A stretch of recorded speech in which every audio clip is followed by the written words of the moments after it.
Muy buenas noches, amigos televidentes. Bienvenidos a un nuevo episodio de Focos y de su segmento Zoom. María Isabel Rodríguez, 96 años. María Isabel Rodríguez cumplió esta semana 96 años de existencia. Esta noche hablamos con ella de diversos momentos de su vida, dándole la más cordial bienvenida. Muchísimas gracias. Es un gusto estar con ustedes y con todos los compañeros que en determinado momento también los he tenido en algún otro programa de acá. Muchas gracias por la recepción. Es para nosotros un honor tenerla, Chabelita, y quiero comenzar felicitándola por su cumpleaños y por esta vida tan bien vivida. Gracias. En apenas 30 minutos nos introduciremos a 9 décadas y media de una vida plena y maravillosa. Primero con un reportaje especial preparado por nuestro equipo en Focos.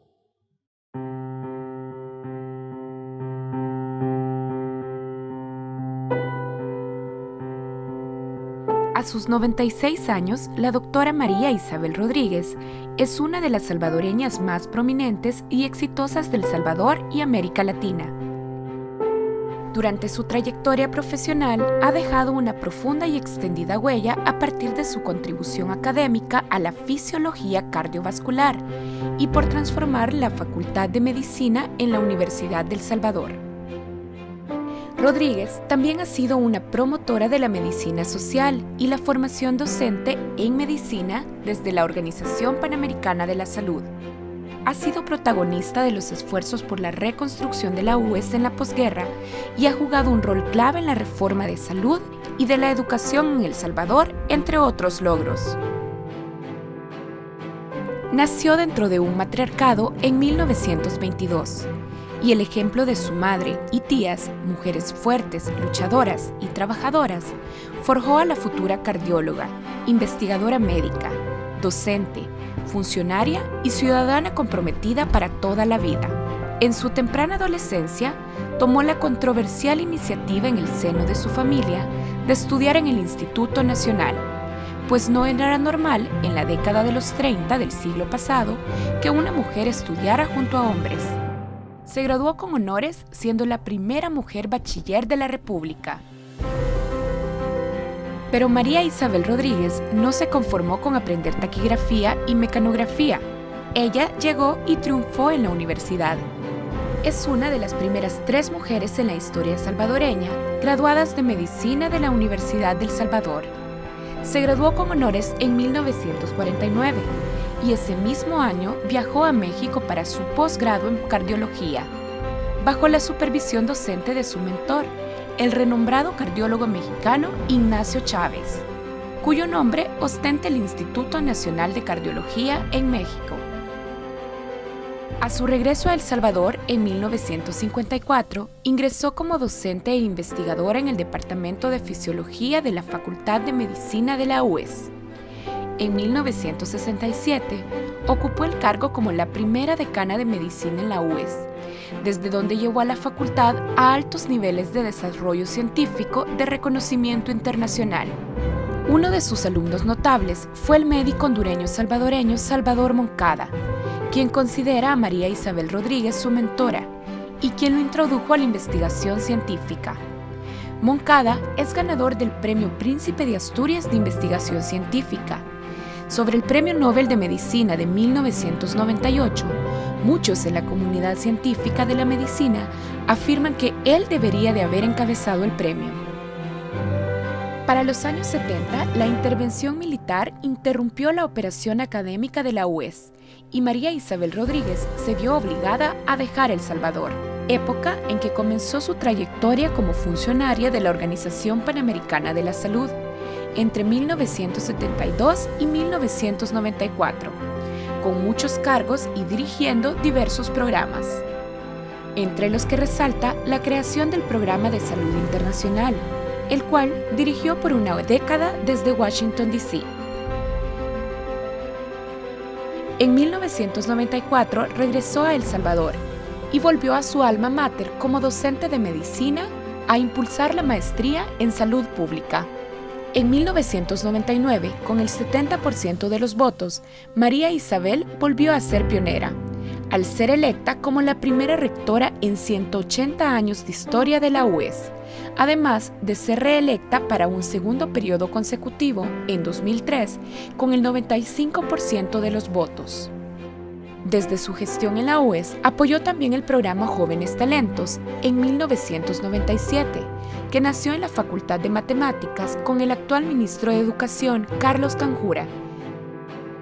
En 2009, María Isabel Rodríguez forma parte del primer gobierno del FMLN. Vuelve a ser pionera al ser nombrada como la primera ministra de Salud en la historia del país. Desde el despacho de salud, Rodríguez condujo la transformación sectorial hacia un sistema integrado de salud universal, justo y de alta calidad, con enfoque de derecho y basado en la estrategia de atención primaria de salud.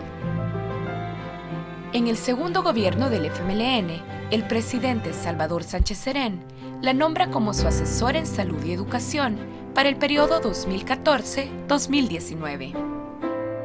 Sin lugar a dudas, María Isabel Rodríguez es una de las mujeres salvadoreñas más ilustres en la historia. En el 2015, fue nombrada Heroína de Salud Pública de las Américas por la OPS. En el 2018, fue una de las 4 miembros mujeres de la Real Academia Nacional de Medicina de España y la única latinoamericana en formar parte de esta institución. Con 14 doctorados honoris causa de universidades de México, Guatemala, El Salvador, Cuba, Brasil, Argentina, Perú y Uruguay, y con más de 100 publicaciones científicas. Definitivamente, María Isabel Rodríguez es una salvadoreña excepcional, cuyo legado ha dejado una profunda huella en su país y en todo el continente. Focos y miles de ciudadanos celebramos sus 96 años y su vida. Chabelita, usted nació y creció en medio de tantas mujeres, un verdadero matriarcado, pero decidió estudiar, investigar y avanzar siempre, rodeándose de un mundo repleto de hombres en la secundaria, en la universidad, en su especialización y en sus investigaciones, y en diversos ámbitos de su vida profesional. Hay un contraste, por así decirlo, entre sus primeros años, lleno de mujeres, y su vida entera rodeado de tantos hombres, y sobre todo al principio. Bueno, es interesante que yo estoy muy satisfecha de lo que la vida me ofreció. Siempre digo que gracias a la vida, que me ha dado tanto. Me dio todas esas mujeres que fueron parte de mi vida y me hicieron crecer mucho. Y las circunstancias de la vida, y yo creo que los tiempos eran así, con mayores oportunidades para los hombres que para las mujeres. Y algunas mujeres tuvimos la suerte, la dicha de ser admitidas en esos círculos de hombres que no eran tan accesibles a todas las mujeres. Bueno, algunas personas dirán que se lo ganó a pulso, con mucho esfuerzo, con mucho estudio, con gran disciplina. Usted fue una de los 3 primeros bachilleres de la República, una de las 3 primeras doctoras en medicina de El Salvador, la primera decana de la Facultad de Medicina de la Universidad de El Salvador, su primera rectora, la primera ministra de Salud, pero yo siempre la he visto tan humana y tan genuina, sin indicios de que se le hayan subido los humos, como hubiera sucedido tal vez con mucha gente con mucho menos logros en la vida. Pareciera que siempre mantuvo usted el ego bajo control. Yo, bueno, creo que tuve la suerte de que la vida me enseñara a recibir estímulos y a estar agradecida con la vida. Y por el contrario, nunca pensé que yo podía presumir de algo que la vida me había dado y que era como no sé si un premio o si era un estímulo para seguir viviendo y seguir trabajando mucho. ¿Cómo recuerda usted aquellos años de estudio, pero no solamente de estudio, también de lucha, de protesta en la Universidad de El Salvador en la década de los 40, en plena dictadura de Maximiliano Hernández Martínez? Bueno, yo creo que el ambiente era propicio para incorporarse en ese esfuerzo y en esa posición de lucha. Y yo tuve la suerte no solo de tener algunos compañeros ya un poquito mayores que yo, pero que me estimularon en ese sentido y me hicieron partícipe de muchos movimientos. Y tuve un estímulo muy grande que yo quisiera mencionar acá, que es el de un maravilloso rector, que fue el doctor Carlos Llerena, que yo lo considero quizás mi primer mentor, mi primer conductor, que desde incluso su exilio en la Embajada de Guatemala, supo estimular a gente que estaba muy cerca de él, y entre ellos yo, que siempre lo visitamos. Tuvimos la oportunidad de llegar a él con nuestras propuestas, en busca de orientación y de ayuda. Creo que esa es una figura que este país debe rescatar. Pero bueno, él inició de hecho la transformación de la universidad en esa época. Así es. Yo creo que la gran reforma inicial de los estudios en la Universidad de El Salvador, no, de los estudios del desarrollo de la Universidad de El Salvador, diría yo, porque fue un hombre que trajo al país científicos famosos, creó el Instituto de Investigaciones Científicas, un convenio con la Universidad de Hamburgo de Alemania, y luego después la parte cultural. No solo fueron científicos de las ciencias naturales y demás, sino que también trajo aquí maravillosos literatos, músicos, y la universidad se convirtió, yo diría que, en un hervidero de ideas, de ciencia y de arte. Qué lindo. Y eso no ocurría necesariamente en el país. De alguna manera la universidad era una especie de oasis, ¿verdad?, de investigación, de desarrollo académico, cultural, etcétera, que no se vivía en otros espacios. Así es, así es. ¿Y cómo se recuerda usted de la lucha para sacar a Martínez del poder, la huelga de Brazos Caídos, por ejemplo? Bueno, pues diría yo que incluso dentro de empezamos nosotros a ver esa lucha entre compañeros, yo creo que desde mi secundaria, porque los estudiantes del Instituto Nacional, General Francisco Menéndez, como usted sabe, era un instituto militarizado. Sin embargo, allí hubo gente que participó en la lucha, incluso la penetración que se llamó de Vía Guatemala, donde se maltrató a mucha gente, ¿verdad? Y ellos participaron en una lucha bien importante, estudiantes del Instituto Nacional. Y luego después en la universidad, a través de opinión estudiantil, hubo una vida muy activa, que yo a veces la añoro, porque creo que tal vez por las condiciones actuales de mayor paz, mayor tranquilidad, no se daba esa actividad de los estudiantes universitarios que eran partícipes activos de la lucha y de la vida nacional. Usted se interesó, bueno, por la medicina, fue graduada de doctora, pero se interesó por la fisiología del corazón y se fue a estudiar a México en uno de los institutos más renombrados en investigaciones sobre el sistema cardiovascular, el instituto dirigido por el doctor Chávez, continuando después en Seattle, en la Universidad del Estado de Washington. Cuéntenos, ¿por qué qué la llevó a esta inclinación sobre estudios sobre el corazón, Otro mentor, otro conductor, he tenido la suerte de tener muchos apoyos en la vida. Aquí hay un individuo que tampoco ha sido muy reconocido, es el doctor Ricardo Quesada. Para mí el mejor cardiólogo que este país ha tenido. Entonces yo desde segundo año de medicina o antes estuve cerca de él y me formé al lado de él, a grado tal que yo digo que antes que médica fui cardióloga. Y tuve la suerte de que él me presentara con el doctor Chávez, que estuvo de visita en este país, y que me pusieran a presentarle los casos, y que el doctor Chávez me preguntara en dónde me había graduado como cardióloga.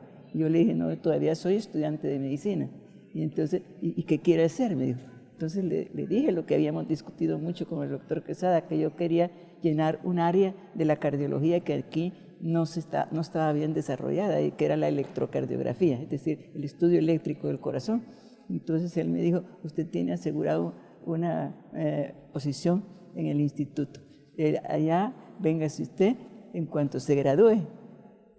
Nosotros le esperamos en el Instituto de Cardiología de México, que para mí fue un premio el recibir esa noticia de parte del doctor Chávez. Y ahí recibía clases, pero también hacía investigación. No, es que mi formación era parte de eso, a grado tal que tuve más interés en profundizar aún más de lo que había profundizado en el área del instituto, que era la parte sobre todo clínica, en donde trabajé con un magnífico electrocardiografista, el doctor Demetrio Sodi Payares, pero yo quise ir más. Entonces quise ir a la ciencia básica fundamental que me formaría ya no solo en cardiología, sino en electrofisiología.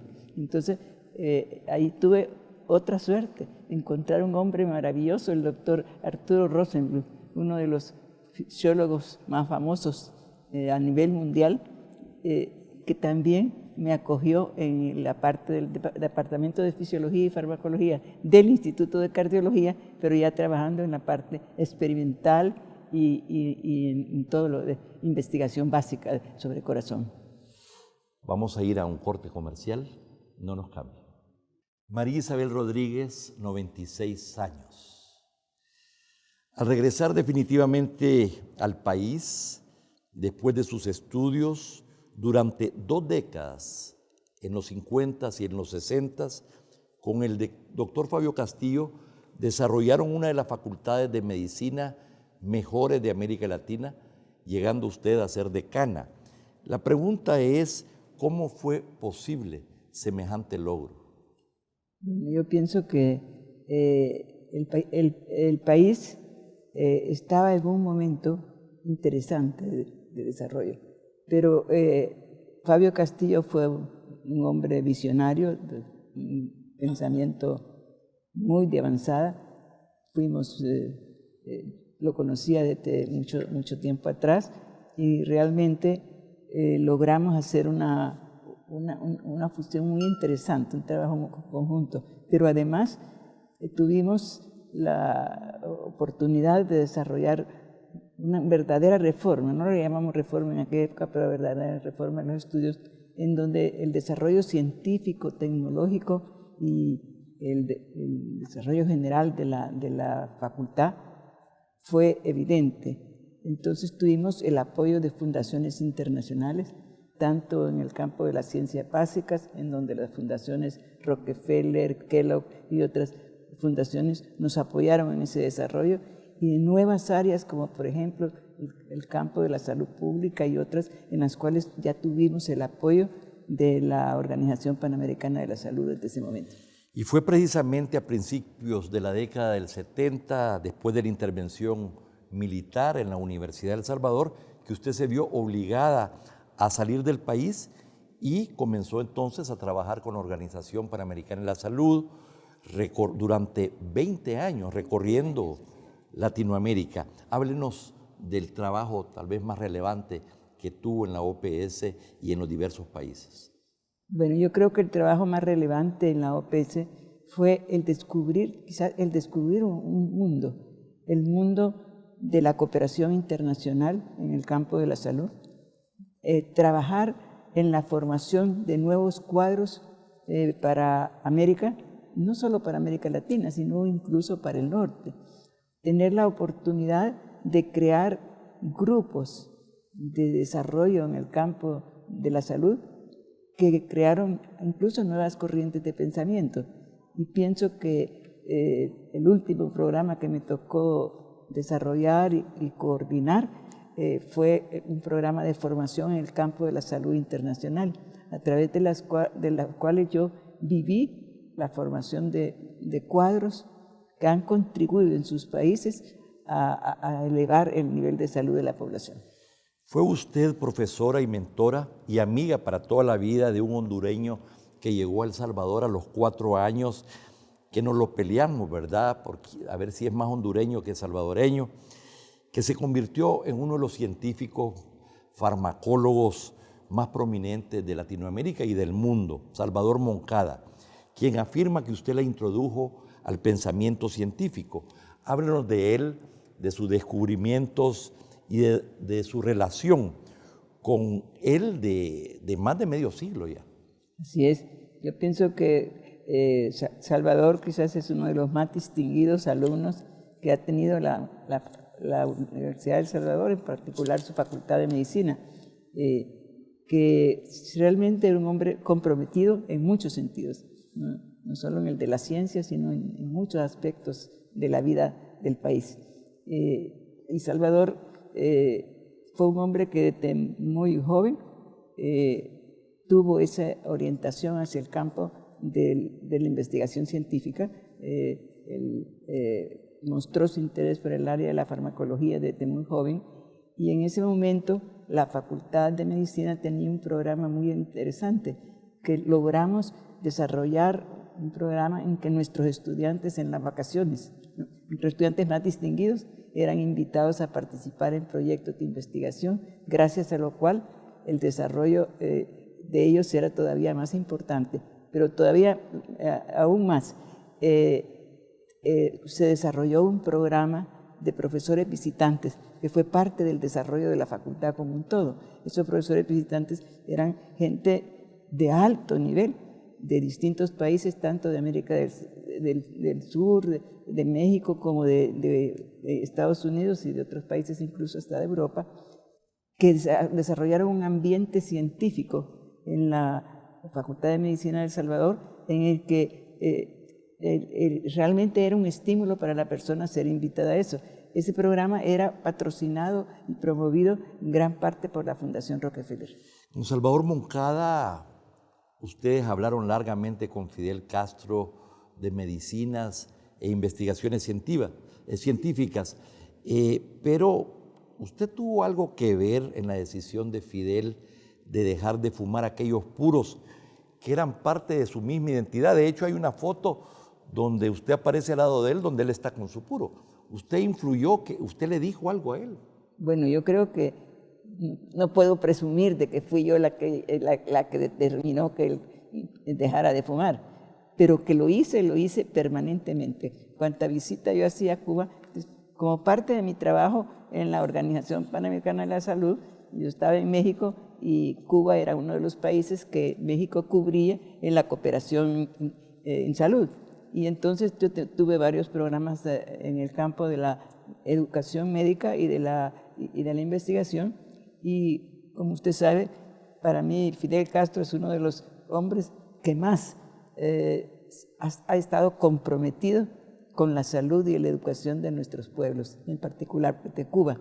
Entonces, cada vez que tuve yo la oportunidad de estar cerca de él en las reuniones internacionales y otros trabajos que se desarrollaban en el sector salud y de educación en Cuba, yo siempre se lo dije, porque como realmente tenía una especial estimación, respeto por su trabajo y por el papel que él desarrolló en el crecimiento de su país, me apenaba mucho su afición al cigarrillo. Y siempre se lo dije, espero que realmente lo que muchos dicen, tanto en Cuba como fuera, de que que influyó en gran parte para que él dejara de fumar, pues. Después de 2 décadas afuera, regresó definitivamente al país, ya retirada de la Organización Panamericana de la Salud, supuestamente para escribir sus memorias, llevar una vida más tranquila. Decidió dar clases ad honorem en la universidad, impulsar un posgrado de medicina. De salud pública. De salud pública. Y hace 20 años, a sus 76 años, usted me llamó por teléfono un día y me dijo: Alberto, quiero compartir con usted mi decisión de lanzar mi candidatura para la rectoría de la Universidad de El Salvador.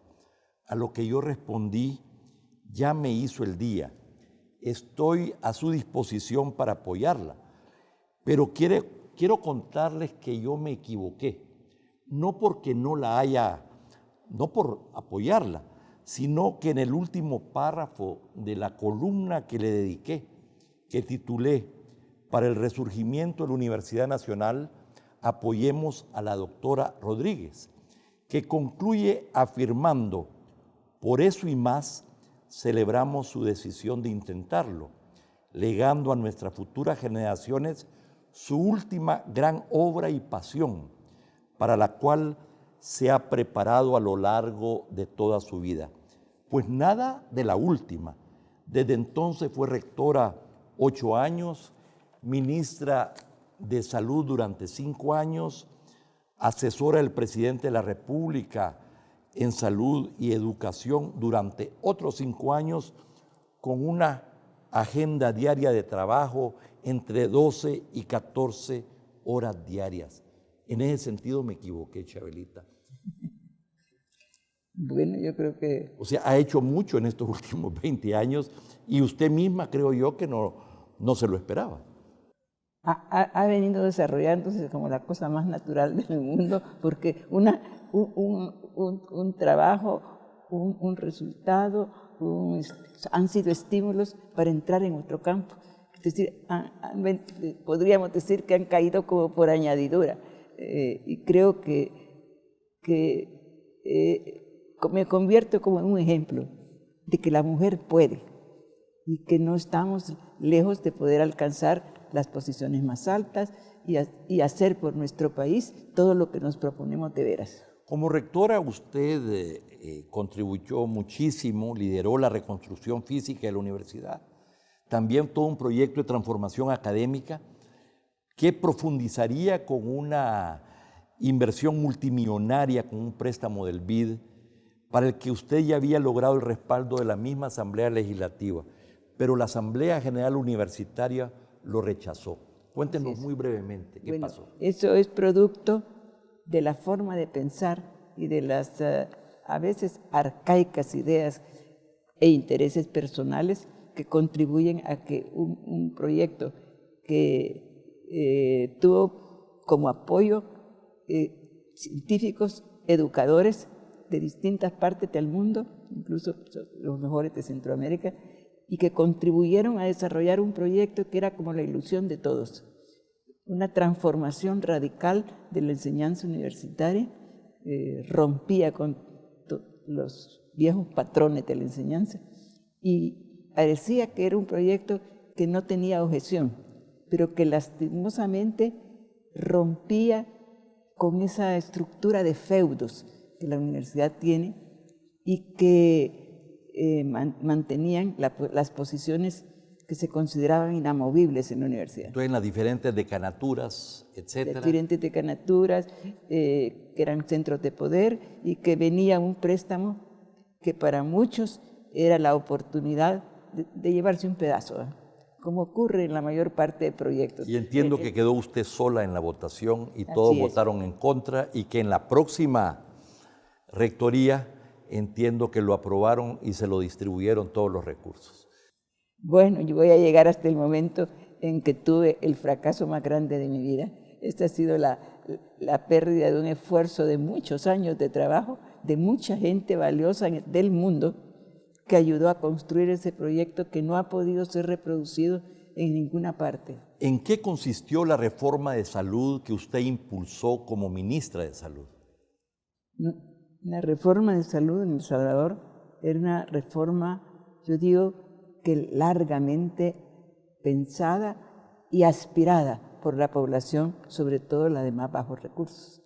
Entonces, ¿en qué consistió? En llevar la salud a toda la población que carecía de ella, en acercar la salud que no llegaba, que se quedaba en las ciudades, en los hospitales, y que no alcanzaba a llegar a cubrir la población particularmente rural. Entonces, el esfuerzo consistió en diseñar un modelo que llegara a darle salud, que se acercara a la población y que no se necesitara que la población viniera a buscar la salud que no encontraba. Pero lo más importante es que logramos un modelo en que no solo se dio salud, se buscaba la salud para toda la población que tratamos de cubrir, sino que también se le daba una atención de calidad, porque muchas veces los cambios llevan a acercar la salud, pero como que fuera una dádiva, como que fuera una salud de pobre para los pobres y no darle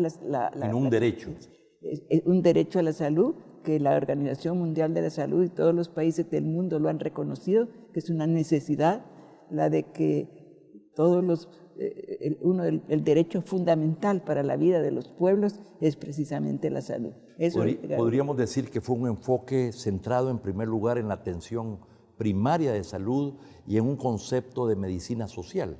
Eso ha llevado a un error, a creer que solamente se daba una atención se favorecía la atención, lo que se conoció el primer nivel de atención y el esfuerzo por una atención primaria de salud, pero todo lo contrario, eso fue parte de un abordaje integral en que también los otros niveles de atención, incluyendo los hospitales, fueron favorecidos, fueron mejorados, se logró construir lo que se alcanzó a construir en ese momento, porque la reforma de salud es una reforma costosa en la cual no se logra cubrir todo en un solo periodo. 5 años no son suficientes para cambiar largos años de privación de muchos grupos de la población. Y hay un hospital que lleva su nombre, que fue inaugurado ya en este gobierno, no en el suyo, pero que se concibió. Fue hecho en el mío. Se fue concebido y diseñado e impulsado desde el suyo. Sí, yo creo que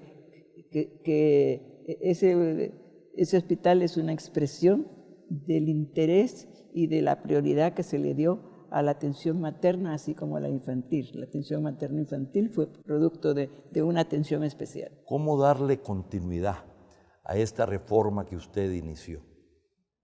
Yo he mantenido mi posición con muchos compañeros que han trabajado en esto, de que uno de los esfuerzos que este país debe hacer es lograr que cualquier gobierno que sea, el gobierno, los que sigan, cualquier persona que esté al frente de este país, debe de considerar que la reforma de salud es un elemento básico, es fundamental para la vida de la población y que debe favorecer su desarrollo y no admitir que por interpretaciones inadecuadas, que por economías mal entendidas pudiera evitarse su financiamiento y considerarlo como un componente de alta prioridad en los programas de gobierno.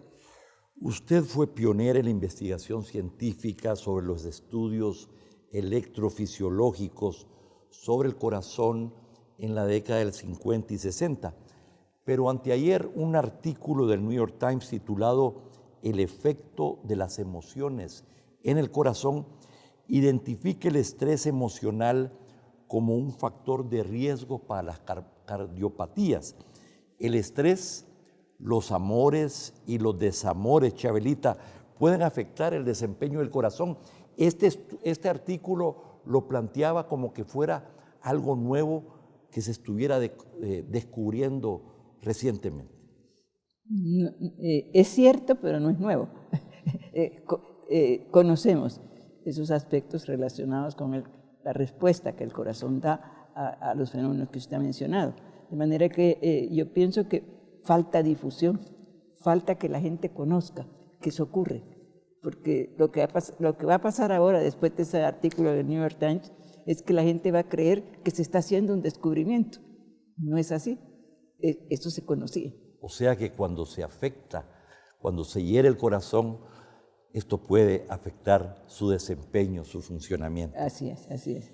Chabelita, cuando termine este gobierno y concluya su trabajo, finalmente se va a quedar usted tranquila en la casa y va a comenzar finalmente a escribir sus memorias. No me voy a quedar tranquila, porque yo creo que es bien difícil que eso ocurra, pero yo tengo ya preparado ahora sí, digo yo, me han hecho hasta una ridicularización en un muñeco que me acaban de regalar, muy bonito, muy lindo, en donde dicen que yo varias veces he dicho que ahora sí me voy a retirar. Yo creo que ahora es justo y necesario que yo lo haga, pero no voy a retirarme, no es retiro el poder trabajar. Yo tengo mi equipo de bibliotecaria y siempre tengo alguien que está conmigo y yo en particular creo que le debo le debo a todo lo que, al esfuerzo de toda la vida, el rescate de ese pensamiento para poderlo volcar en una publicación, varias publicaciones posiblemente. Ya no me va a alcanzar el tiempo porque yo creo que ya esto va a estar contra las leyes de la vida, pero lo que alcance a escribir pues sí la lo voy a hacer. vemos llena de vida, lúcida.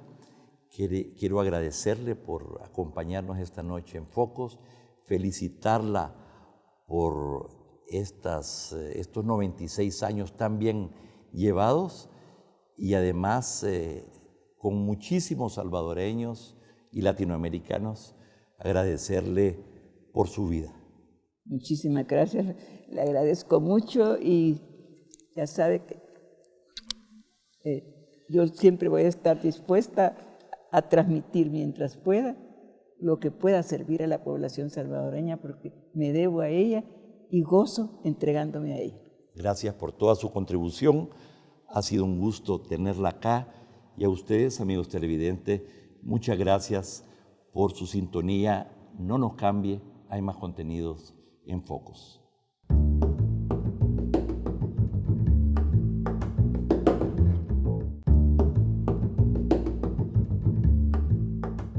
La banca salvadoreña se muestra sólida y fuerte según el reciente informe de la Asociación Bancaria Salvadoreña, Avanza. Pero mientras esto ocurre, la economía salvadoreña continúa a un ritmo de bajo crecimiento y los ingresos para atender las necesidades del desarrollo inclusivo son insuficientes. ¿Cómo convive una banca sana en una economía de bajo crecimiento? Hoy lo explicamos en Prisma.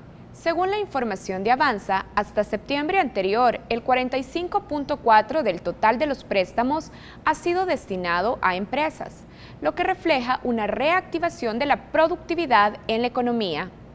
El informe destaca que hasta septiembre los principales beneficiarios de crédito son los sectores comercio, servicios, manufactura y construcción. Avanza resalta la buena salud de la banca, que al cierre del tercer trimestre de 2018 reportó una cobertura de la cartera en mora del 125%, lo que significa que la banca posee suficientes recursos para cubrir esas cuentas morosas ante una contingencia. La cobertura supera el 100%. Además, se experimenta una rentabilidad del 7.4%. Este índice representa la ganancia que el público recibe por colocar sus ahorros en una institución financiera. Esto refleja un sistema bancario muy competitivo. Pero, ¿cómo es posible una banca sólida y fuerte en una economía débil? El economista Luis Membreño nos explica. Bueno, yo creo que lo que hay que destacar es que el sistema financiero salvadoreño ha venido fortaleciéndose con el tiempo, a pesar de que la economía ha estado en una situación de un bajo crecimiento. ¿Cuáles son los elementos que han ayudado a la banca? Por un lado es que los depósitos han venido creciendo a tasas cercanas al 9% en los últimos 2 años, principalmente impulsados por las remesas familiares. Y eso lo que ha generado es un exceso de liquidez dentro del sistema financiero que le ha permitido a los bancos ir pagando a los corresponsales, a los bancos internacionales que les prestan a los bancos salvadoreños para que presten en El Salvador, les ha podido ir pagando parte de esa deuda y eso ha reducido más o menos en $300 millones el endeudamiento externo. Pero los bancos también han sido muy cuidadosos en la forma como han otorgado créditos y han sido muy buenos en recuperar también los préstamos y por eso es que la mora se ha mantenido alrededor del 2% del total de créditos. Las debilidades de la economía salvadoreña han sido detalladas por diversos informes en este 2018. El Banco Central de Reserva confirmó un crecimiento de la economía del 2.5% en el segundo trimestre del año. Según el Fondo Monetario Internacional, El Salvador sigue creciendo menos que sus vecinos centroamericanos. La proyección para 2018 de abril pasado coloca al país en el último lugar con tan solo el 2.3%. El BCR es más optimista que el FMI y calcula que para el cierre de 2018, gracias a un auge en la actividad económica, el crecimiento será del 2.6%. Esto pese al alto déficit fiscal y al crecimiento de la deuda en más del 70% del PIB. Es decir, por cada dólar que se produce, el Estado tiene comprometido más del 70% para el pago de deuda. El BCR explica el aumento de la actividad económica a partir del aumento en el ingreso de remesas. Para el mes de agosto se reporta un incremento del 9.5% al comparar el mismo periodo de 2017 con $3.604.000. Además, en junio pasado se hicieron anuncios de inversión privada por 700 millones en los sectores de comunicación, construcción y actividades inmobiliarias. La capitalización de la banca salvadoreña es fuerte. Recordemos que es una de las capitalizaciones más altas en el mundo, es 12% de fondo patrimonial. Recordemos que en Europa esto ha sido menor del 5% y aún en Estados Unidos es mucho más bajo que el 12%. Entonces, eso genera unas posibilidades de crecimiento muy importantes para El Salvador en cuanto a que tiene una banca sólida, bien capitalizada, que podría dar más préstamos si hubiera la necesidad. O sea, si la economía creciera más, si las empresas pidieran más préstamos, también las familias, o sea, las personas, y hubiera más vivienda construyéndose y la gente adquiriendo préstamos también de vivienda, pues eso demandaría más recursos de la banca, y la banca pues tiene capacidad de prestar los recursos que tiene ociosos en El Salvador, pero además los que puede adquirir en el extranjero. Según Luis Membreño, la economía salvadoreña podría encontrar un escenario mucho más favorable con esta banca fuerte, pues aún con pobres crecimientos posee un sistema bancario saludable que se ve favorecido más por otros factores ajenos y externos que por la actividad económica interna del país. Con estos datos cerramos Prisma y ya regresamos.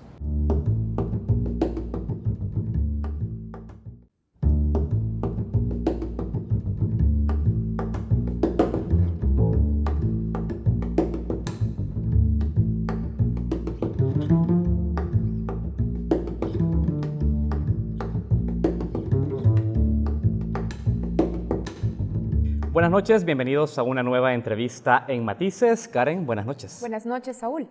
Continuamos en las entrevistas dentro de la cobertura electoral de Focos, Vota con Criterio. Esta noche vamos a hablar con el vicepresidente de Ideología de Arena, Rolando Alvarenga, pero antes vamos a hacer un contexto de esta entrevista. Arena busca recuperar la presidencia de la República después de haberla perdido a manos del FMLN por 2 periodos consecutivos desde el año 2009.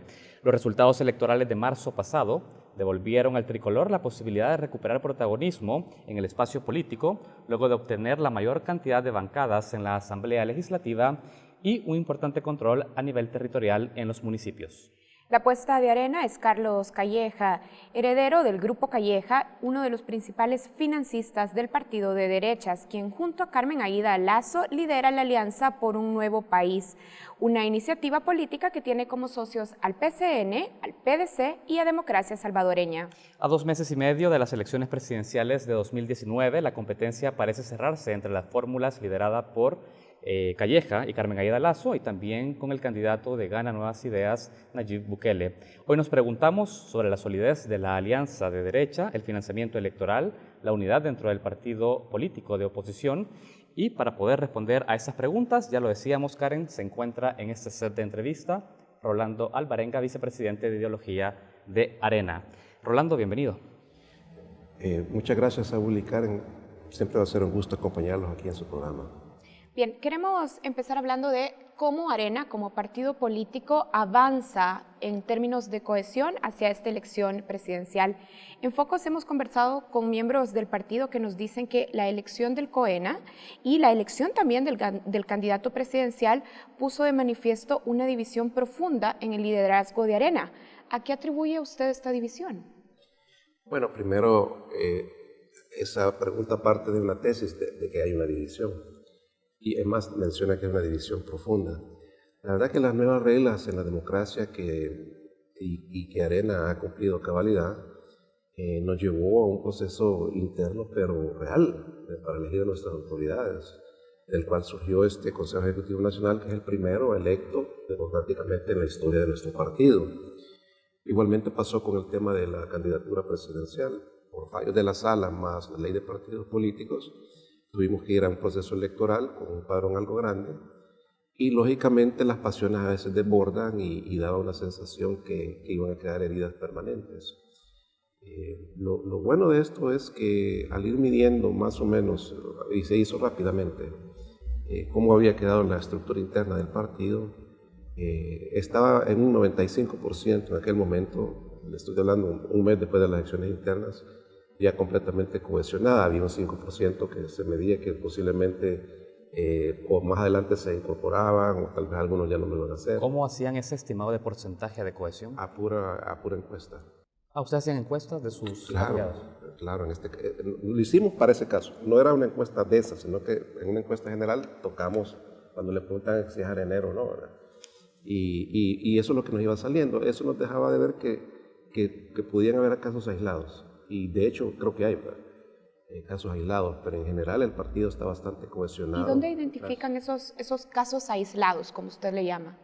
Mire, yo creo que algún descontento siempre hay, ¿verdad? Yo recuerdo hace poco, de hecho me lo preguntaron en otro espacio, me decían el caso de Gerardo Aguad, que quería presentar una petición decían que 30,000 firmas, porque nunca la vimos, la verdad, para que se sustituyera a Carmen Aida Lazo como la candidata a vicepresidente. Por ejemplo, ese es un caso aislado que alguien puede pensar que como él fue precandidato, tiene algún peso enorme en el partido y uno puede creer desde fuera, wow, aquí hay una gran división, y realmente no ha pasado absolutamente nada. Rolando, pareciera que a nivel de la exposición pública, Arena ha decidido no, y como todo partido político de alguna manera, no exponer que existe una división dentro del partido.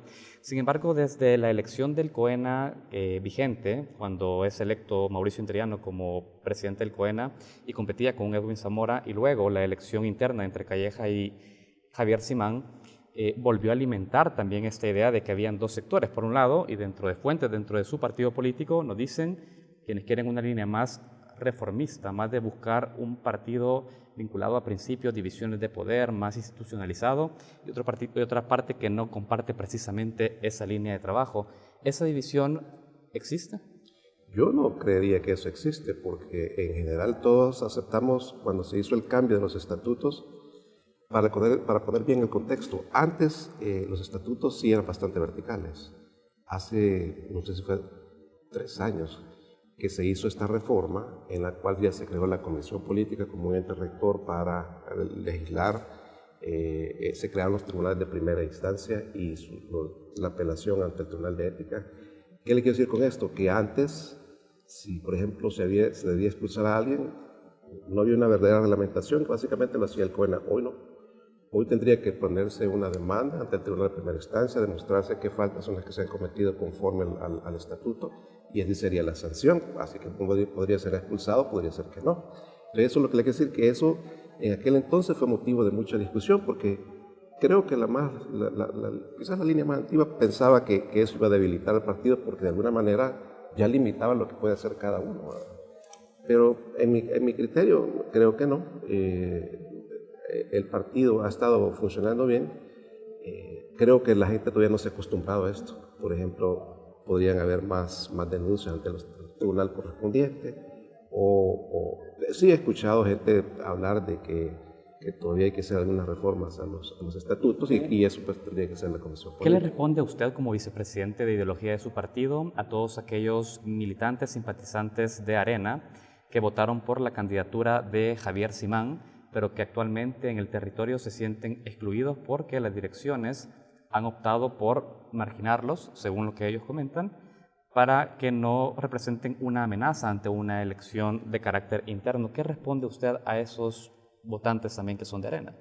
Mira, yo te diría una cosa, hay muchos rumores de diferente tipo, esa es una realidad.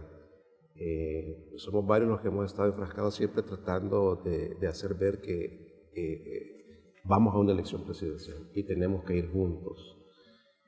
Hayan estado con Javier o hayan estado con Carlos Calleja, no importa, al final vamos juntos.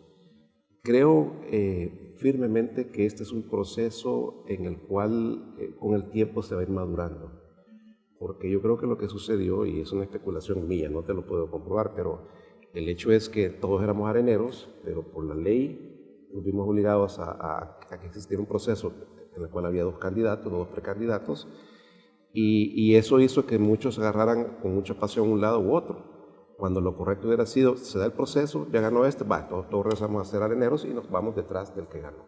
Ahora, antes de llegar al momento de la campaña interna y de las elecciones internas, Rolando, ¿cómo surgió la candidatura de Carlos Calleja? ¿Quién lo propuso? No es un tema de proponer, sino que ellos tenían que presentar una serie de documentos, se aceptaban las candidaturas o no. Si ustedes se acuerdan, en un principio fueron 5 los que presentaron las candidaturas. 3 quedaron fuera a través de una evaluación en conjunta entre el COEN y la Comisión Política, porque así lo dicen los estatutos, y solo quedaron estos 2, ¿verdad? Pero no es que fueron propuestos.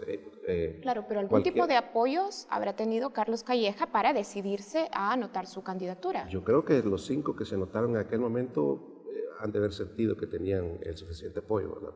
para intentarlo de diferente manera. Algunos habían andado trabajando desde mucho antes, tal vez sin mucho éxito en el territorio, pero habían andado, como Gerardo. Otros eran figuras de antaño, como Don Lito, que todos ustedes recuerdan, ¿verdad? Pero al final yo creo que, yo no puedo hablar por Carlos Calleja ni por Javier Simán. Yo supongo que si yo me tirara en una contienda así, yo haría un sondeo o andaría viendo primero cómo está la situación en el partido antes de tomar una decisión. Como vicepresidente de ideología, ¿tendrá idea de qué sectores, qué grupos justamente hacían eso, acuerpar la candidatura, la precandidatura de Carlos Calleja?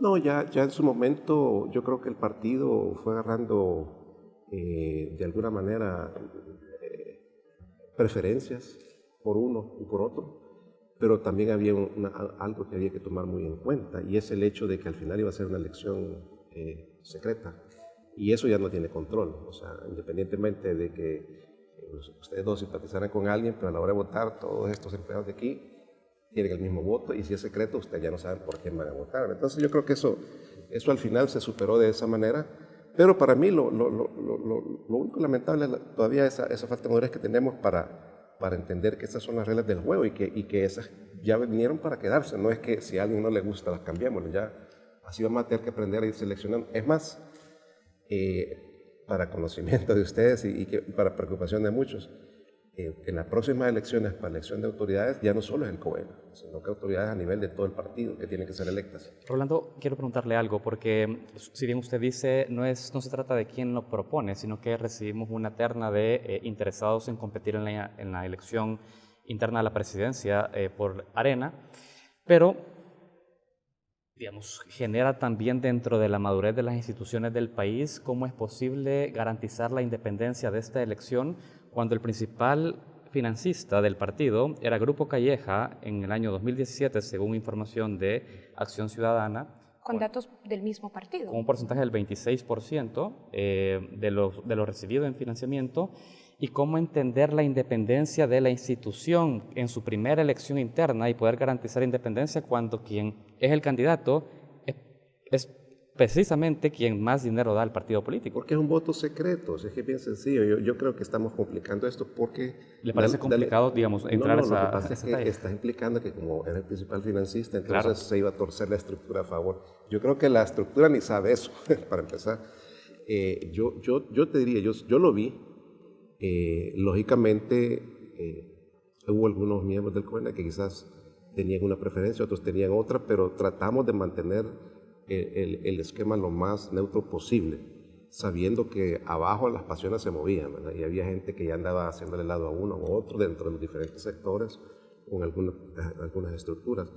Pero también entendíamos que eso es natural. Yo, en lo particular, era de la tesis que no deberíamos delimitar a nadie. Esa era mi tesis. Porque decían, fulanos no pueden apoyar, mengano no tiene que apoyar, y si no hace salga, se renuncia a su cargo. Fueron reglas que se fueron poniendo en su momento. Yo era más del aspecto, porque yo estudié en Estados Unidos, yo tengo esa visión, es abierto. ¿Por qué les vamos a limitar? Si él quiere apoyar, que lo diga. Y si él quiere apoyar a otro, que lo diga. ¿Cuál es el problema? Si al final el resto de la estructura va a ir a votar en secreto. Y se afiliaron mucho, y eso también fue complicado, porque empezaron a haber procesos de afiliación. Y yo soy de la tesis que el afiliado tiene que ser alguien que quiere ser miembro del partido. Y en ese momento, como era algo tan nuevo, empezaron a afiliar. Y yo no notaba como que el afiliado era un votante para uno o para el otro. Y eso creo que al final no era lo más apropiado, pero Sucedió en algunos casos, porque uno lo podía intuir, no podía saber la ciencia cierta, ¿verdad? Si tú te ibas con hojas a afiliar, yo no sé a quiénes ibas a afiliar, pero si estás demostrando que apoyaste al candidato, yo podría intuir que vas a ir a tratar de buscar eso. ¿No le parece que hace falta todavía un mecanismo dentro de Arena para poder limitar la injerencia de un financista de gran peso para poder colocar candidatos a la presidencia? No, es que lo que pasa es que estás queriendo inferir que el financista que más estaba aportando puso el candidato, y no es cierto. Eso es lo que da la impresión la pregunta. En cuanto a lo otro, que yo creo que sí es un proceso que tiene que mejorarse, totalmente tiene que mejorarse. Se abre la oportunidad porque al final, para que enfrentemos otro proceso así, igual faltan 5 años, ¿verdad? Entonces nos da la oportunidad de ver los esquemas de afiliación, afinarlos bien, empezar también a dar un poquito de madurez a la base, ¿verdad? Que es un proceso que tenemos que aprender a vivir con ello, y no podemos dividirnos, es decir, las pasiones tienen que tener un límite y todos unirnos después. Ahora, Rolando, cuando seguimos revisando la lista de financistas privados de Arena, el segundo mayor financista es Ricardo Poma, a través de empresas que son dirigidas o presididas por él. Y la candidatura de Carmen Aida Lazo coincide con este dato, porque Carmen Aida Lazo también es empleada de confianza de Ricardo Poma, y esto despierta suspicacias. ¿Cómo explica entonces usted esta coincidencia fiel entre los dos grupos empresariales que más financian el partido y el candidato a la presidencia y la candidata a la vicepresidencia? Bueno, mire, en el caso de la candidata a la vicepresidencia, no es que sea empleada de Ricardo Poma, ella trabaja en la ESEN, que obviamente tiene una vinculación. Bueno, en la línea de jerarquía, rector, decana. Sí, pero al final yo creo que se plantea de una manera que da otra idea. Yo sí les puedo decir con propiedad, porque yo lo supe. En su momento había otra persona que es la que iba punteando para la vicepresidencia. Okay. ¿Quién era? Que no tiene nada que ver, no le voy a decir el nombre a menos que Carlos Calleja lo diga un día. Pero el tema es que al ver eso yo sabía, y no tiene nada que ver con el grupo Poma ni por cerca. Los motivos, razones por los cuales eso ya no se concretó, no lo sabría decir, pero cuando yo me enteré de lo de Carmen Aida, a mí me pareció muy bien por el perfil de ella, porque de la manera que ustedes lo están planteando, una persona tan capaz, tan competente, tan técnica, no se va a plegar solo porque trabaja con... ¿Usted descarta que no haya ninguna vinculación entre yo lo particular, relaciones? si no hubiera existido eso que yo conozco, claro, que había otra alternativa antes y que despuntaba bastante bien, yo dije, bueno, puede ser, yo no sabría decirle, pero sabiendo eso, y si no se hubiera dado ciertas circunstancias, posiblemente tal vez hubiera sido otro perfil en este momento, pero se dio esto y yo muy contento porque yo siento que es una persona muy capaz, muy competente y se necesita alguien así para lo que vamos a vivir los próximos 5 años. Excelente, Rolando. Tenemos que hacer una pausa, Karen. Así es, regresamos hablando sobre la campaña electoral y hoy conversamos con el vicepresidente de Ideología de Arena, Rolando Alvarenga. Ya volvemos. Estamos de regreso en Focos. Estamos conversando ahora con el vicepresidente de Ideología de Arena, Rolando Alvarenga. En el bloque anterior estábamos hablando del financiamiento de Arena. Y bueno, ahora que ya ha empezado la campaña, la fase de propaganda, la organización Acción Ciudadana ha revelado que en los primeros meses de campaña electoral, de hecho, en el primer mes de campaña electoral, Arena ha gastado al menos 1.8 millones de dólares en publicidad. ¿Quiénes están financiando la campaña? Bueno, los financistas están ahí en la página web, creo que ustedes ya la tienen a la mano. No tengo idea que sea ese el dato, yo creía que era un poco menor el dato que yo había escuchado, pero realmente no lo puedo cotejar. Ellos hacen un monitoreo de pauta. Sí, pero recuerdo que el dato era menor, pero bueno. La verdad es que las campañas políticas son caras. No solo es un tema de aire, televisión, radio, sino que también está la parte territorial, los profesionales, las reuniones que se hacen son caras en todas partes del mundo. Claro, en relación a cada país, ¿verdad? Obviamente. Entonces, eso creo que es del mes de octubre. Quedan 3 meses. No sé qué tanto más se va a gastar. Ahora, Rolando, le insisto, para el año 2017, los financistas que ustedes reportaron de fuentes privadas fundamentalmente eran Grupo Calleja y empresas asociadas a Ricardo Poma. ¿Ese esquema de financiamiento se repite para la campaña 2018? Bueno, hay otros grupos importantes ahí. Está el grupo Dueñas, hay otros. Pero Tal vez hacer ver que esos quizás son los que dan las partes más grandes, pero hay una gran cantidad de gente que está financiando Pero el partido. usted nos confirma que ellos son los dos mayores financistas No en le este puedo periodo de confirmar campaña. exactamente, me hubiera gustado ver el dato, pero si así fuera, tampoco veo que haya ningún problema con eso. Creo que el Grupo Dueñas es uno de ellos, ya lo voy a revisar, pero... O sea, tenemos Grupo Calleja, empresas asociadas a Grupo Poma, y también nos está diciendo entonces empresas asociadas a Roberto Dueñas. correcto. Bien. Rolando, le hago una pregunta. De alguna manera, poder tener claridad de quiénes son los principales financistas que engrosan las donaciones que llegan al partido político también nos permite entender cómo se van moviendo también los intereses dentro de Arena, en la medida en que sabemos que uno de los candidatos nuevamente es el heredero del principal grupo financista. ¿Cómo finalmente ustedes como partido político, como usted ha señalado, institucionalizado, van a permitir que estas influencias del dinero no terminen teniendo una repercusión en la formulación de políticas para beneficiar principalmente a los grupos que financian ese partido político? Mira, Saúl, esas son de las cosas que en la democracia hay que aprender a lidiar con. Porque yo te podría dar ejemplos de otros países donde el presidente republicano llega apoyado por cantidades de otra estratosfera, pues. No necesariamente del grupo de él, ¿verdad? Pero sí de X grupo, y no significa que por eso se va a plegar, y no por eso vamos a decir que es menos democrático. Es decir, son hechos que van a pasar y van a seguir pasando siempre. Pero al final lo importante es que de alguna manera las campañas son caras. Sí, pero vos pones un freno institucional para que esto no ocurra. O sea, esto se cita a otros países, pero acá también hay factores como la cultura política en el lugar del que estemos hablando o algún tipo de regulación para que esa incidencia no sea tan directa. De acuerdo, pero eso debería ser una regulación de carácter legal. Y en su momento creo que se va a dar. No interesa hacerla ahora. No, es decir, estoy hablando que cuando digo regulación legal es ley, o sea, que en algún momento tendría que pasar por la Asamblea Legislativa. Yo recuerdo cuando en otras campañas que muchos hablaban de que debían de ser equitativos los espacios en televisión, tomando ejemplos de no sé qué país en Europa.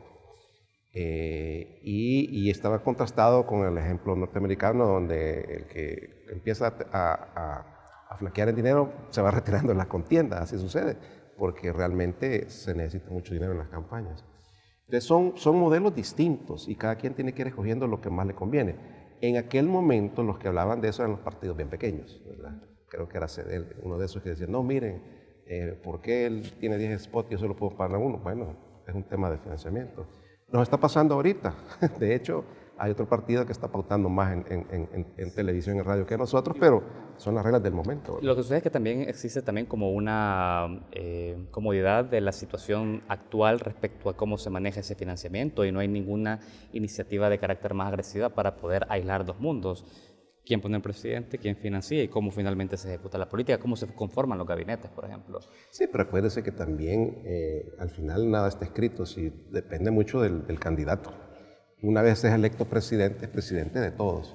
Y ahora que está más en boga el tema de transparencia, así como ustedes están viendo datos del financiamiento, es evidente que también ahí todos van a estar observando cómo se conforma un gabinete o qué tipo de políticas van. De acuerdo. Entonces yo creo que esos son parte de los controles ciudadanos que pueden existir. Rolando, quiero volver a algo que usted decía en el primer bloque. Nos hablaba de un partido fuerte y unido, pero esta semana 3 diputados de Arena, Bonner Jiménez de La Paz, Arturo Magaña por Aguachapán y Gustavo Escalante por el Departamento de la Libertad, dieron su apoyo a Sonia Cortés de Madrid para que sea electa como magistrada de la Corte Suprema de Justicia, oponiéndose así a la propuesta original de la fracción de Arena. Y además llama la atención que en periodo de campaña estos 3 diputados sumen su apoyo a una figura que ha sido la propuesta innegociable de Gana. ¿Nos explica qué responde esta división, estas voces disidentes de la fracción? Bueno, yo no diría división. Lo que sí es una realidad es que ellos hablaron en nombre propio. ¿Por qué lo hicieron público? Habría que preguntárselos a ellos. ¿Cuál fue la motivación de hacerlo en una ¿Ya se lo forma preguntaron, pública? Rolando? Entiendo que se reunieron con ellos. Yo lamentablemente estuve fuera de San Salvador, pero sí supe que a nivel de dirigencia se reunieron con ellos. No sé exactamente qué platicaron, no he preguntado. Pero sí puedo decirte que todo esto es parte de este proceso del famoso voto por rostro, que ha ido haciendo que cada quien vaya pensando que de alguna manera tiene cierto nivel de independencia. Hay quienes creen que eso fortalece la democracia, hay quienes creen que de alguna manera sí, pero de otra manera también al final no entran solo por el rostro, entran porque son parte de una estructura política. Si entraran como independientes, posiblemente no entrarían muchos, que se sienten que son fuertes. Entonces, yo lo he visto en la Asamblea Legislativa cómo de repente cada quien toma ciertas posturas, pero una cosa es interna, que internamente en una reunión de fracción alguien diga, no, yo no quisiera votar por tal, o yo sí, por esto y esto, y otra cosa es si lo decir públicamente. Eso creo que es lo que causó el problema, porque la posición oficial, llamémosle así, de lo que la fracción y el partido había platicado, era otra.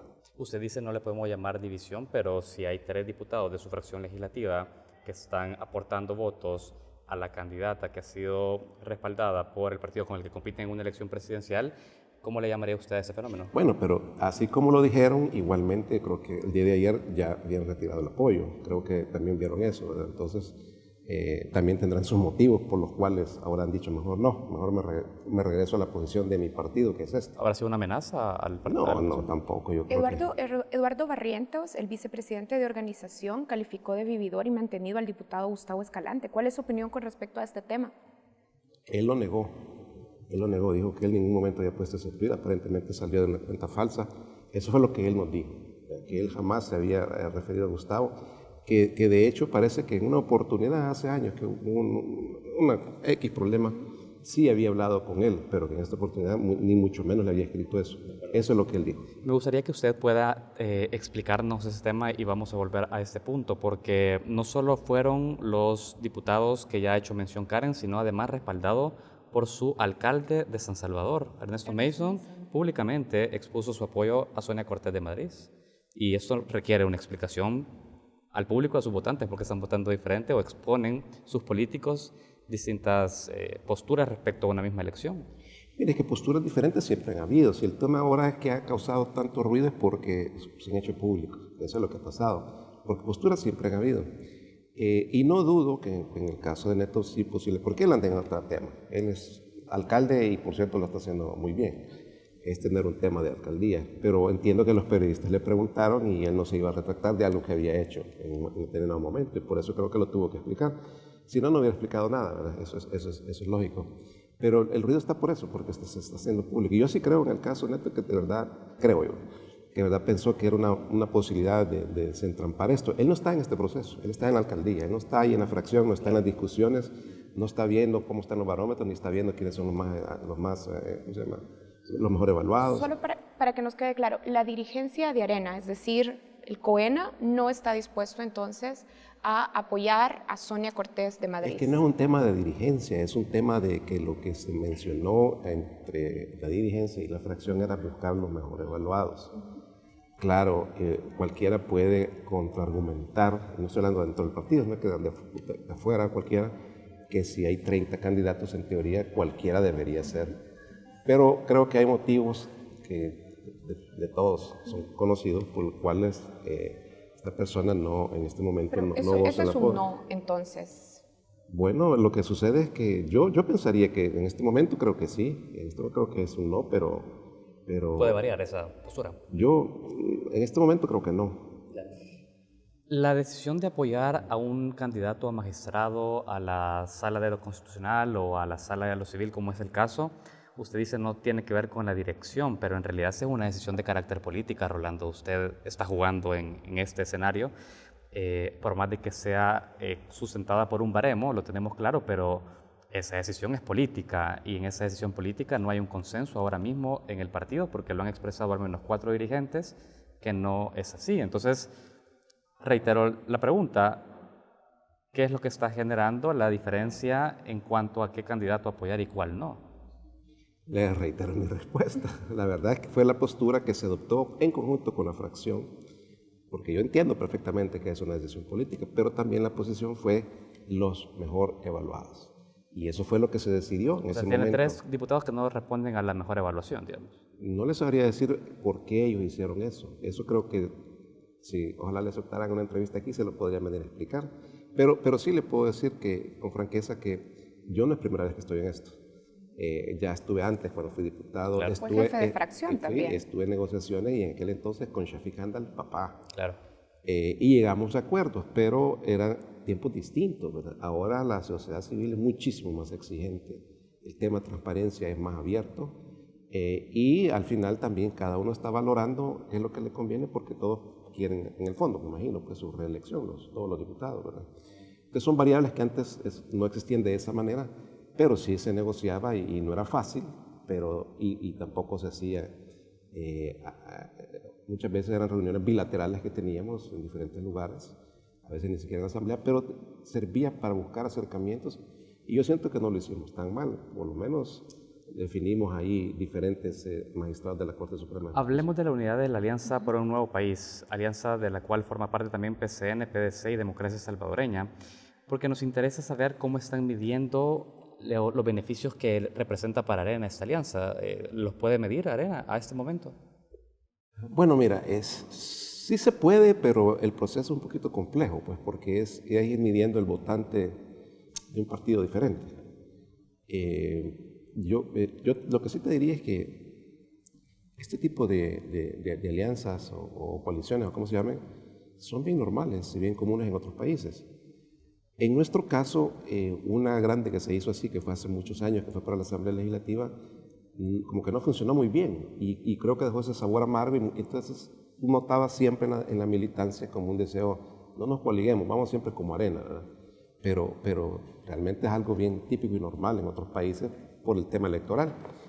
En este caso, pues sí se ha dado esta situación y obviamente no podemos negar que también hay un interés electoral. Es obvio pues, que esperamos que los diferentes partidos van a aportar algo dentro de sus propios simpatizantes, que tal vez no son simpatizantes de Arena, pero sí están dispuestos a marcar la papeleta. Se lo pregunto por algo muy concreto, es que 2 concejales del PDC ya han dicho apoyar a Bukele, 4 de los 5 alcaldes del PDC apoyan a Bukele, Abilio Flores del PCN, el alcalde de Aguachapán, apoya a Bukele.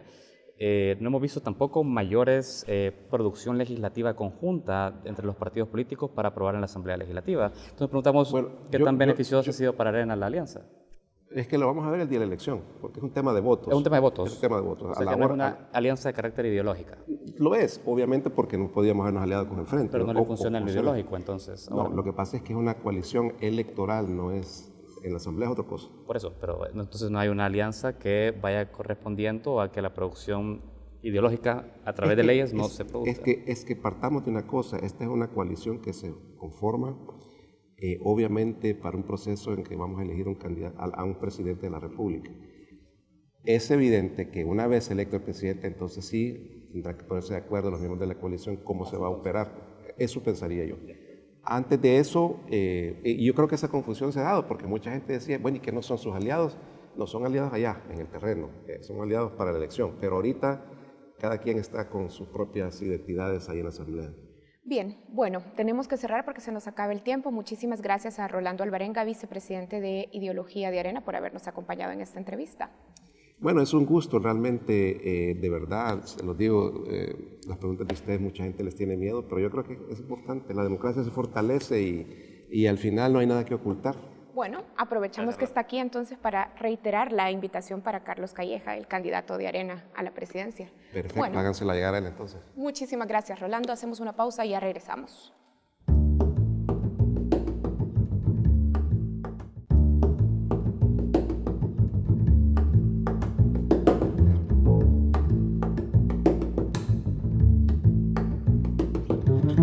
Bienvenidos a Reflejos, el segmento internacional de Focos. El foco de la semana fue Estados Unidos. Los resultados de las elecciones para el Congreso dieron un revés para los intereses del presidente Trump. El Partido Demócrata obtuvo la mayoría en la Cámara de Representantes, la Cámara Baja del Parlamento estadounidense, mientras que en el Senado continuará con mayoría republicana. ¿Cuáles son los efectos de este resultado? ¿Cómo quedan las políticas antimigratorias de Trump? Para hablar sobre el tema, conversamos con el analista y director del podcast Altamar, Peter Schechter, con quien enlazamos hasta Washington, D.C. Bienvenido, Peter. Andrés, ¿qué tal? Un saludo. ¿Cómo te va? Bien, ¿cómo podemos entender el resultado de las elecciones en Estados Unidos que colocó a los demócratas con el control de la Cámara de Representantes? Los demócratas fuerzas se han tomado la Cámara. Eso es importantísimo, y a tu pregunta concreta, ¿cuán importancia tiene eso? La tiene toda, porque antes el Partido Republicano y concretamente el presidente Donald Trump controlaba prácticamente todos los brazos del gobierno, el ejecutivo, los dos poderes legislativos, y ahora tiene una mayoría en la Corte Suprema. Con la Cámara en manos de demócratas, eso cambia radicalmente el panorama, y todo el mundo está de acuerdo en que ya el presidente Trump no podrá hacer simplemente lo que le dé la gana en términos legislativos, va a tener que negociar. La segunda cosa importante como consecuencia de esta elección es que este país está más dividido que nunca, y la división fundamentalmente te la explico mejor diciéndote: el que vive en ciudades y los suburbios de esas ciudades, digamos a 20 kilómetros alrededor de una ciudad, es demócrata. El que vive más allá de 20 kilómetros de una ciudad es republicano. Y aquí hay muchos estados en donde hay muy pocas ciudades y mucha zona rural. Tú piensas en Nevada, tú piensas en Montana, tú piensas en Wyoming, tú piensas en North Dakota, South Dakota. Todos esos estados fueron completamente para los republicanos. Ahora, ¿qué efectos tiene este resultado para la aprobación de las leyes propuestas por Trump, entre ellas las políticas antimigratorias? Cambia todo, porque en este momento, para conseguir algo concreto, no para gritar y tener narrativa y retórica política, pero para conseguir algo concreto tiene que negociar, y tiene que negociar con demócratas, y eso quiere decir que todo el intento de los republicanos de deshacer la reforma sanitaria que hizo el presidente Barack Obama hace ya 6 años, y ellos intentaban deshacerlo, eso está muerto. Ese intento de deshacer esa reforma sanitaria se ha acabado, y cualquier futuro cambio que hay en la área de reforma sanitaria lo van a tener que hacer negociando con demócratas. Otra cosa es que dijeron que iban a hacer otra reforma fiscal en donde otra vez iban a modificar los impuestos y bajar los impuestos a la gente más rica. Eso ni hablar que vaya a pasar, porque los demócratas nunca van a dejar que haya otro recorte fiscal, otro recorte de impuestos que puede poner en peligro el gasto para programas sociales. Entonces, eso, olvídate que pase, eso está muerto. Y por último, la idea de que haya un muro no es imposible que suceda con la Cámara que es demócrata. En Estados Unidos, para que haya una ley, esa ley tiene que ser aprobada por ambas cámaras y firmada por el presidente. Punto. Y si es aprobada por una y no por la otra, no hay ley. Es tan simple como eso. El presidente puede hacer cosas con decretos y todo eso, pero hay límites de lo que puede hacer, y ciertamente no puede gastar plata. Entonces, si quiere gastar plata, hay que negociar con los demócratas, porque se requiere ambas cámaras, Senado y Cámara, para pasar una ley en Estados Unidos. Sin embargo, el presidente Trump retiene el respaldo del Senado, la Cámara Alta, que cuenta con mayoría republicana. ¿Qué impacto tiene este resultado respecto al revés en la Cámara Baja? ¿Puede haber inmovilismo político? Una de las una de las diferencias más importantes entre Senado y Cámara es la diferencia que el Senado tiene la facultad de aprobar los ministros y los jueces de la Corte Suprema que propone la administración. La Cámara no tiene esa facultad. Entonces, una de las cosas que con el aumento de la mayoría que los republicanos consiguieron en esta elección en el Senado sí puede aprobar jueces y propuestas para ministros, aquí se llaman secretarios, que proponga el presidente. Entonces, con ese apoyo, el presidente va a proponer cualquier persona que le dé la gana y el Senado se lo va a aprobar porque todos son republicanos. El balance es de más polarización, el balance es de más inmovilización y más estagnación política, pero sí hay algunas cositas en la cual puede haber una causa común. Ahora bien, ¿cómo se interpreta que los estadounidenses hayan electo a más mujeres y a miembros de las comunidades minoritarias en las elecciones para el Congreso? La explicación de la diversidad de los candidatos demócratas, que como hemos dicho, muchos han sido mujeres, pero también hay muchos que han sido gente de ascendencia indígena americana, gente de color, gente de diferentes ascendencias, algunos asiáticos. Ese arco iris de colores que tú has visto es porque los demócratas ganan en las ciudades, en casi todas las ciudades. Y ese arco iris de color se encuentran en las ciudades. Es tan simple como ese. Tú sales a las zonas rurales de Texas o a las zonas rurales de Nuevo México, a las zonas rurales de Montana, Wyoming, no hay diversidad de personas. Hay gente blanca. Tú vas a las ciudades, hay diversidad de personas. Y por eso los demócratas han tenido candidatos que se parecen a las poblaciones que viven en las ciudades en América, en este país. Bien, muchísimas gracias, Peter. Oye, un gusto como siempre. Con esto concluimos nuestro segmento Reflejos. Para ver este y otros análisis internacionales, visita focostv.com. Ya regresamos.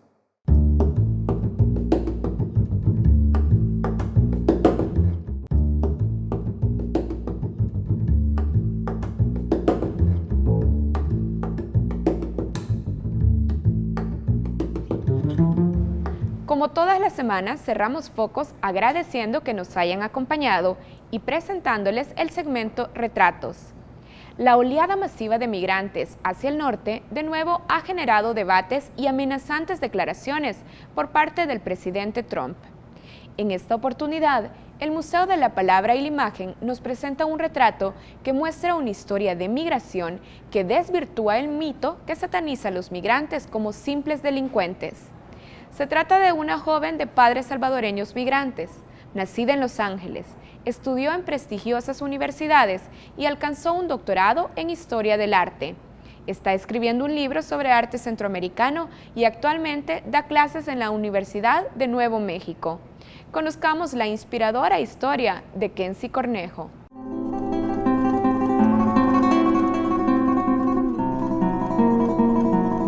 Bueno, me llamo Kenzie Cornejo. Mi mamá es de San Sebastián, San Vicente. Mi papá es de un cantón afuera de San Sebastián, La Labor. Ellos emigraron en los 70s antes que comenzara la guerra, pero obviamente ya había violencia y había mucha injusticia y fueron los primeros de sus familias que salieron del país. Allá en Los Ángeles se conocieron y allí nací yo. Entonces yo soy la primera de mi familia que nació en los Estados Unidos.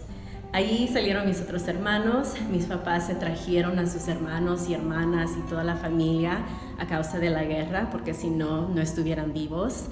Muchos eran artistas o estudiantes y jóvenes. Se los llevaron allá y ahora la mayoría de mi familia está en Los Ángeles o en Canadá, donde hay muchos salvadoreños también.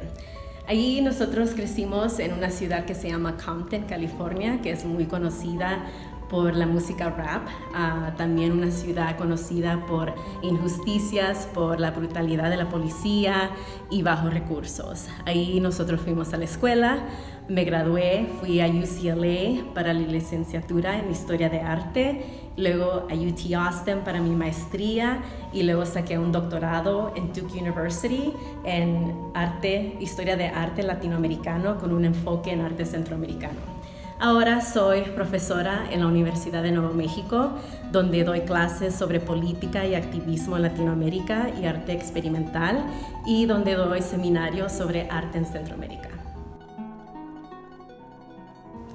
En estas semanas que he estado aquí han salido 2 caravanas de El Salvador, y antes de eso salió una de Honduras. Los migrantes que están saliendo ahorita de Centroamérica no es una nueva causa, sí buscan nuevas oportunidades, buscan salirse de situaciones de violencia, buscan trabajar. Pero la gente ha estado migrando por mucho tiempo. Y ahora que el presidente Trump continúa a intentar de sacar a gente, de terrorizar a inmigrantes y pasar nuevas leyes que le quitan la ciudadanía a niños nacidos allá de inmigrantes, es una ironía, porque los Estados Unidos es una de las causas por cual el contexto de Centroamérica ahora en día, que muchos inmigrantes intentan salir. Entonces los Estados Unidos tienen una responsabilidad. Ya fue por la intervención durante la guerra, ya fue por el neoliberalismo, ya fue por muchas otras cosas de que los Estados Unidos ha estado involucrado en crear estas situaciones que ya la gente no aguanta. Entonces es responsabilidad de los Estados Unidos abrir las puertas a la gente que viene de Centroamérica, así como mis papás que se fueron y así como muchos otros niños y personas que ahora hicieron sus vidas allá. La otra cosa es de que 2 caravanas salieron de El Salvador y a muchos niños los entrevistan y les dicen que por qué se van, y siempre son por las mismas razones: quieren estudiar y quieren trabajar. Entonces es importante reconocer de que la gente busca buenas oportunidades y para mejorar sus vidas y de sus familias, no con intenciones de criminalidad como la retórica del presidente Trump. La gente va a trabajar y a vivir y a sobrevivir porque ya no tienen de otra.